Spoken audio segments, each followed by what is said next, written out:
Taken by the Prince by Christina Dodd, performed by Karen Cass. So, Grimsborough, this is your little bastard.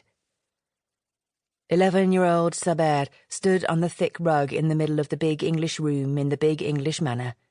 He stared narrowly at the tall, elegant older woman with the sneering mouth and the pale yellow hair, the one who dared insult him. In his native tongue he said, "In Moricadia, I kill people who call me names." "What?" the woman asked. "Grimsborough, what did he say?" The shadowy figure behind the wide, polished wood desk did not look up from his writing. 5 finely dressed girls, ages 5 to 12, stood lined up by the fireplace, and one of them, the skinny one in the middle, said in awestruck tones, "He's so dirty." "And thin," said another. Saber shifted his attention to them. "Soft, silly English girls."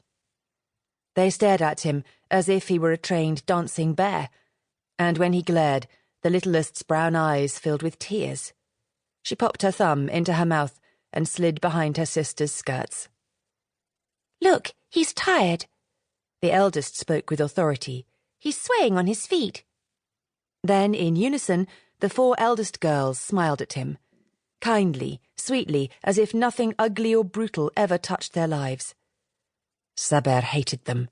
He hated the lady, hated the uniformed servants standing at attention, hated every single one. Most of all, he hated the evil man in charge, the man behind the desk, the one he knew had to be the Viscount, and his father.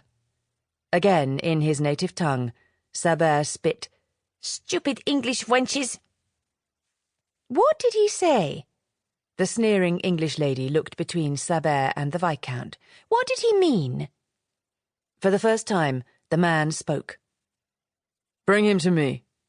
2 of the man's absurdly dressed servants grabbed Saber's arms and propelled him around the desk to face the man.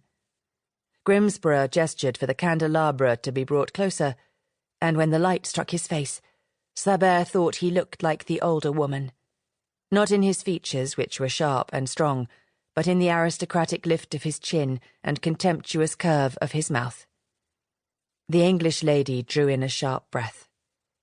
Because, although Saber didn't realize it, he and Grimsborough looked alike also.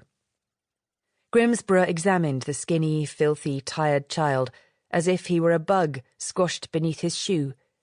Then he reached out a pale, long-fingered hand and slapped Saber across the face with his open palm. The sound of flesh against flesh echoed like a gunshot. Saber fell sideways. One of the girls gasped, another one whimpered. The woman smiled in satisfaction. And Saber lunged for Grimsborough, fists swinging. The servants caught him, dragged him backward. The contemptuous man waved for him to come forward again. The servants didn't let go of him this time.